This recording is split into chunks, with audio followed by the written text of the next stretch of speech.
อยากกันนะเนาะแต่ถ้าเฮามีทรัพย์ภายในตัวเฮาก็เป็นสุขอ่ะเนาะไปเสวยเอาตรงหน้าเหมือนกับเอาเก็บหอมรอมริบหอมอันยังไว้เสร็จเรียบร้อยเฮาก็เอาใส่ถุงสะพายไว้อ่ะเนาะมันก็เป็นของเฮาอ่ะอย่างนั้นอันนี้เพราะฉะนั้นก็ขอให้ญาติโยมมีทรัพย์ภายนอกแล้วก็ให้มีทรัพย์ภายในด้วยไปครองกู้กันไปนะเขาจะมัวเมาไปแสวงหาแต่ทรัพย์ภายนอกอย่างเดียวเขาต้องทำแสวงหาทรัพย์ภายในด้วยเพราะทรัพย์ภายในนั้นมันเป็นอริยทรัพย์แปลว่าทรัพย์อันประเสริฐกว่าทรัพย์ภายนอกถ้าภายมีทรัพย์ถึงสองอย่างนี้ถือว่าเป็นผู้สมบูรณ์นะเกิดมาบ่เสียทีชาติเกิดเนาะ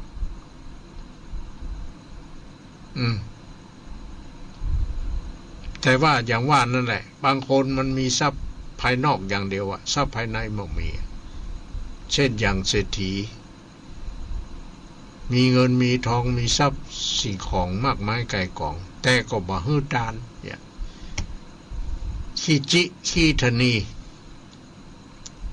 บ่มีความเสียสละบ่ช่วยชาติบ้านเมืองบ่ช่วยศาสนาบ่ช่วยหยังเลยเนี่ยนี่ถามว่าดีก็มันก็ดีเฉพาะตัวนี่เนาะมันดีเฉพาะตัวมันบ่ดีกับพระศาสนาบ่ดีกับประเทศชาติบ้านเมืองบางทีเขายังไปเอารัดเอาเปรียบเปิ้นด้วยอย่างนี้ก็อย่างว่าแหละคนเรามีแล้วใครมีแถมนะเนาะมันมีการอิ่มเปิ้นถึงเปรียบความโลภความอยากของคนเรานี่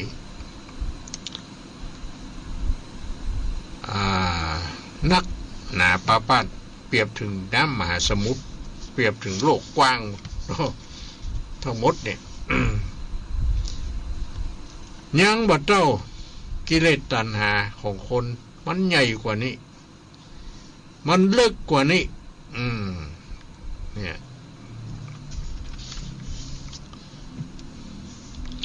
เพราะฉะนั้นโลกเขาอยู่ได้ทุกวันนี้ศาสนาเขาอยู่ได้เพราะวันนี้ก็เพราะเขาช่วยกันสร้างช่วยกันทำช่วยกันสละทรัพย์ภายนอกเพื่อสร้างเพื่อเป็นทรัพย์ภายใน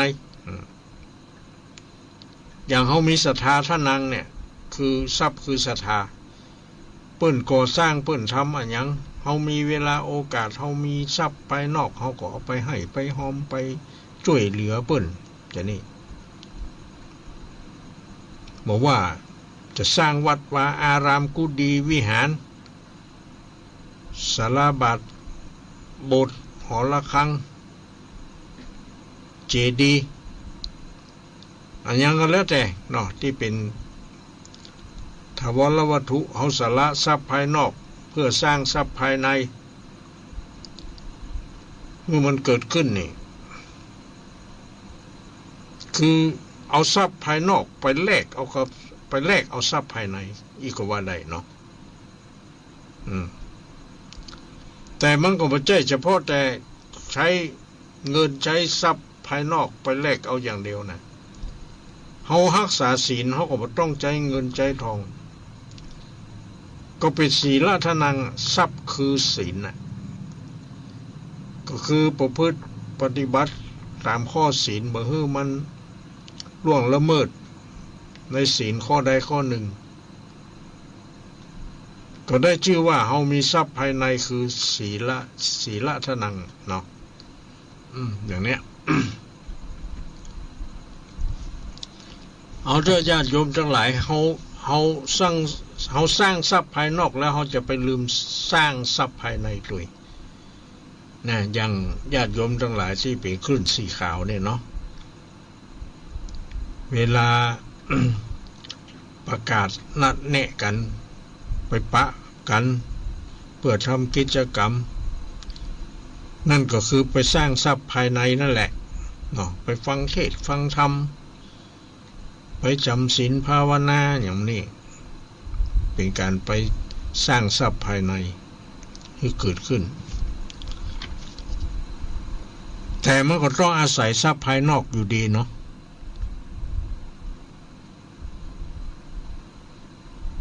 อย่าง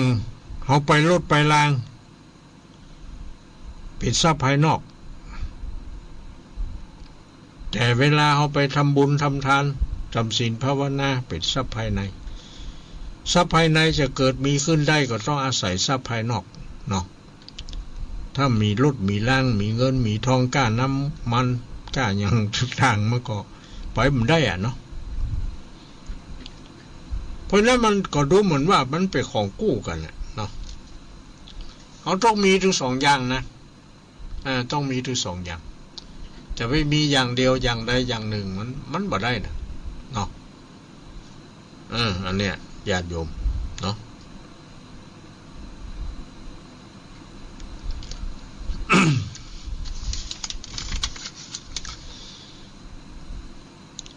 เพราะฉะนั้นภาษิตข้อนี้ก็คือทรัพย์สักนิดก็ติดตามคนตายไปไม่ได้มันจะติดตามไปได้ก็แค่ถึงป่าช้า เนาะที่ว่าติดตามไปบ่ได้เนี่ยก็คือหมายถึงทรัพย์ภายนอกนะแต่ทรัพย์ภายในนั่นตามไปได้กะเนาะทรัพย์ภายในนี่ตามไปได้นี่เขาต้องแยกแยะนี่ตัวว่าคำว่าทรัพย์อะไรอย่างที่มันติดตามคนตายไปบ่ได้ก็คือทรัพย์ภายนอกทรัพย์ภายนอกก็คือแก้วแหวนเงินทองอะไรอย่างต่างๆเหล่านั้นแต่ทรัพย์ภายในสามารถติดตามเราไปได้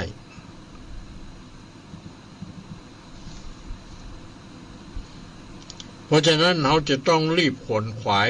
หาทำคุณงามความดีให้มันเกิดขึ้นกับตัวเราทุกคนจะเป็นการฮืดจานจะเป็นการรักษาศีลจะเป็นการเจริญภาวนาก็ได้ชื่อว่าเป็นการสร้างทรัพย์ภายในที่เรียกว่าอริยทรัพย์อันประเสริฐที่เกิดขึ้นแล้วมันก็จะเป็นของเฉพาะตัวภายตัวมันน่ะของยี่มันทำแทนกันก็ไม่ได้เนาะมันต้องทำเหมือนกันนะต้องเกื้อกูลอุดหนุนกันอย่างญาติโยมบางคนเนี่ยทำจึงผัวทำจึงเมียนี่ก็ได้ของไผ่ของมันนั่นแหละมันก็เป็นของไผ่ของมันนั่นแหละถ้าทำแต่เมียอย่างเดียวเมียทำบุญสุนทานไปทำนั่นนี่บริจาคทานรักษาศีลเนี่ยอย่างต่างๆก็เมียเป็นคนได้เนาะผัวได้ก็ผัวบางทีจะได้นิ้วเดียว100%ได้ 1% เนี่ยบางทีก็บ่ถึง 0.05 นี่เนาะนี่บางทีบางครั้งฝ่ายเมียไปทำบุญสุนทานไปกับหมู่กับพวกกับฝูงไปทั้งรถทั้งลาทั้งอย่างบางทีผัวเดือดจะไปอย่างปลาล่ำปลาเรือบางทีแค่ขางหูจะได้เขาก็มั่วเนาะ มันก็มาเข้าใจกันถ้าไปถึงผัวถึงเมียสมดีกันเนาะโอ้ผัวก็ได้เมียก็ได้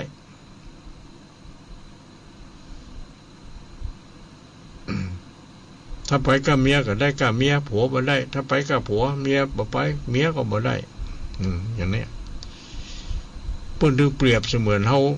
กินข้าวเนาะไปกินคนนั้นอิ่มนี่ก็จะกินแทนกันบ่ได้มันเป็นของเฉพาะตัวใครตัวมันเพราะฉะนั้นบางทีการทำอย่างต่างเขาบ่ต้องไปเกียงไปงอนคนอื่นเขาจะไปคิดว่าคนนั้นคนนี้ยังบ่ทำเขาก็บ่ทำเนี่ยถ้าไปเข้าใจอีกเข้าใจผิดละคือของอันนี้มันเป็นของเฉพาะตัวนะดังที่ว่าแล้วปัจจตังเวทิตโพวิญญูหิอันวิญญูชนพึงรู้เฉพาะตนที่เขาว่ากันบ่อยๆมันเป็นของเฉพาะตัวไผ่ทำคนนั้นได้อย่างเนี้ยเหมือนกับกินข้าวไผ่กินคนนั้นอิ่มถ้าเขาเข้าใจตรงนี้นะมันบ่มีปัญหานะทำได้ทำไปเลยทำได้สบายบ่มีปัญหาอย่างนี่อย่างเนี้ย เรื่องของมันเป็นอย่างนั้นอันนี้เขาก็2 ข้ออธิบายขยายความไปแล้วว่านมินยมานัสสะภวันติตานาแปลว่าเมื่อสัตว์จะตายไม่มีผู้ป้องกันข้อที่2นมินยมานังธนะมันเวติกินจิทรัพย์สักนิดก็ติดตามคนตายไปไม่ได้อันนี้หมายถึงทรัพย์ภายนอกนะแต่ทรัพย์ภายในนี่สามารถติดตามไปได้นะนี่เขาต้องแยกตรงนี้นะถ้าไผ่ทำไว้นะแต่ถ้าไผ่บ่ทำมันก็อย่างว่าก็บ่มีทรัพย์ที่จะติดตามไปก็คงจะเป็นที่เข้าใจพอสมควรเนาะ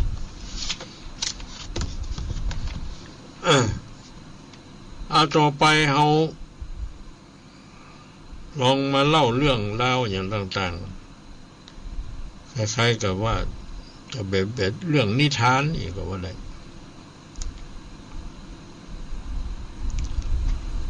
อันนี้บอกว่านิทานพ่อลูก2 คน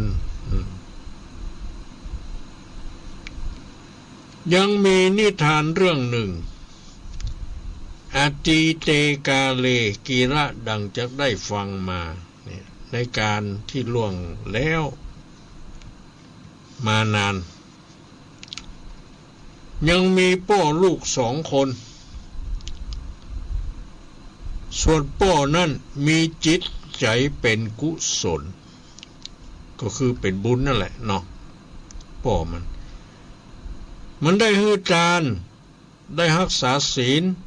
ได้เจริญภาวนานี่ขั้นกระทำกาลกิริยาคือตายไปเนาะก็ไปบังเกิดเป็นพระอินทร์นี่ไปบังเกิดเป็นพระอินทร์นะโสปุตโตฝ่ายว่าบุตรนั้นขันบิดาทำลายขันตายไปก็ไปคบเพื่อนฝูงเที่ยวกินดื่มสุรา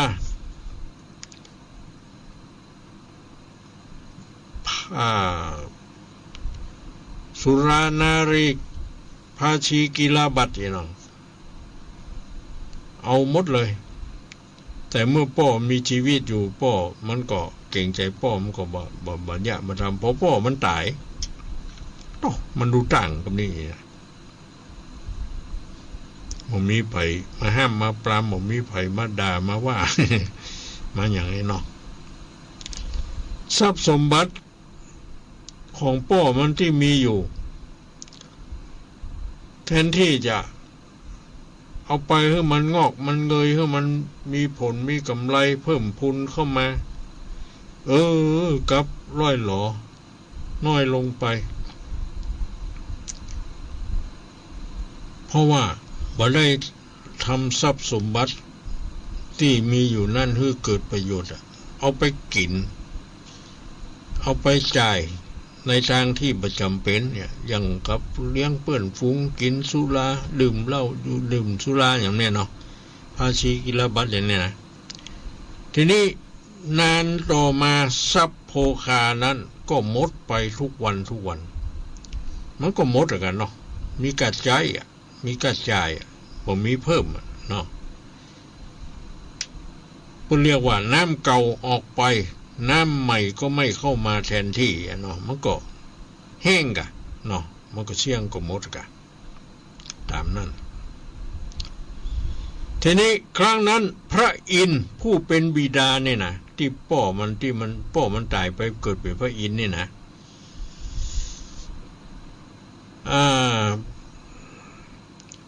ก็มีความเวทน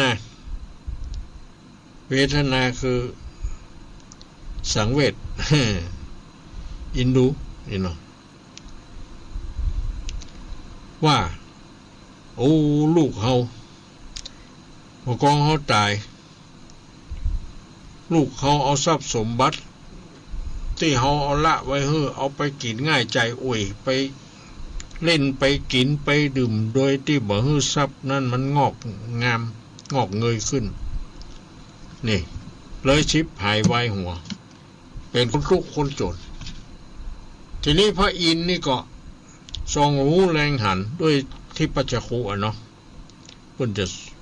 ดูเวนยสัตว์เองไผที่มีบุญแต่กรรมบังคล้ายๆอย่างนั้น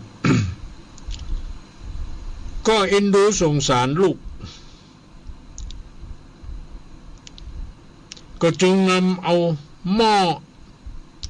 มาฮื้อใบหนึ่งนะเอาหม้อมาฮื้อลูกมันใบหนึ่งจำแรงแปลงเพศลงมาเนาะเป็นพรานแก่อีกอะคนหนึ่งกับหม้อกับอย่างมาเข้าไปในบ้านในจองลูกมันก็บ่ฮู้ว่าเป็นพ่อมันที่ไปเกิดเป็นพระอินทร์จำแรงแปลงเพศลงมาเอาหม้อมาฮื้อแล้วก็สั่งว่านี่เจ้าจงรักษาหม้อนี้ไว้ให้ดีนะหม้อเนี่ยยังอยู่กับเจ้าตราบใดเจ้าก็จะไม่ยากจนว่าอย่างนั้นเป็นหม้อวิเศษเนาะก็เขาได้สแกนด้วยนะ พระอินทร์ยังเอามาเขามีบุญเนาะไปได้ยังไงทีนี้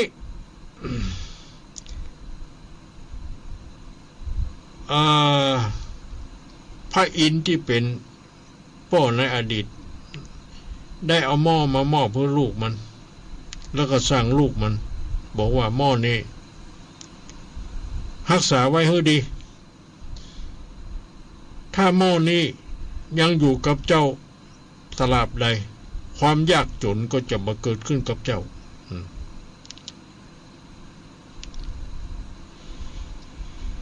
ทีนี้พระอินทร์สั่งดังนั้นแล้วก็กลับไป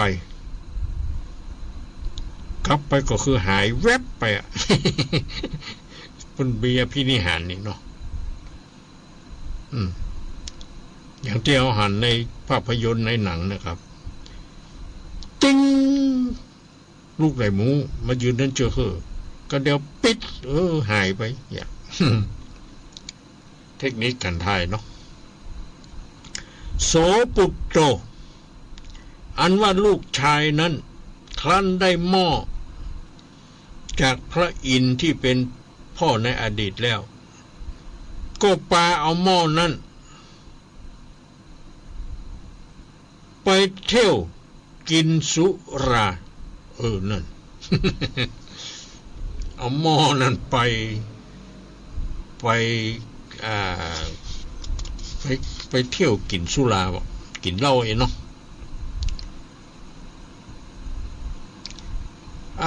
ความว่าหม้อนั้นให้สำเร็จ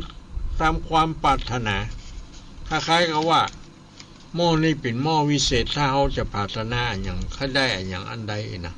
คล้ายๆอย่างนั้นบอกหม้อคือจะปรารถนาเงินปรารถนาทองเข้าของอันใดก็ได้ก็จะสำเร็จตามความปรารถนาทั้งนั้นเอกติวสังอยู่มาวันหนึ่งนี่บุรุษคนนั้นก็ไปกินสุราเพราะว่าดื่มนี่ก็ได้กันเนาะมันเป็นน้ำ ถ้ากินนี่ดูมันกินเข้ากันเนาะน้ำนี่ก็ต้องว่าใช้คำว่าดื่มนี่กันเนาะดื่มสุราเมาแล้วก็เดินมา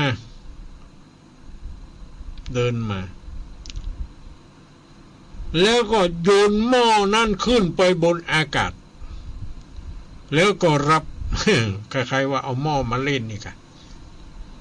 โยนขึ้นไปบนแล้วก็เอามือเข้ารับเสียรับมาได้หลุดมือก็เหมือนว่าเนี่ยเนาะหม้อแตก มันได้กินอย่างนี้ โยนหม้อนั่นขึ้นไปโยนมาก็รับไว้ได้ 2-3 ครั้งแถมครั้งโยนหม้อขึ้นไปโดยมารับบัตรันกับคำนี้ รับบัตรันในเมื่อรับบัตรันหม้อนั้นก็หลุดจากมือ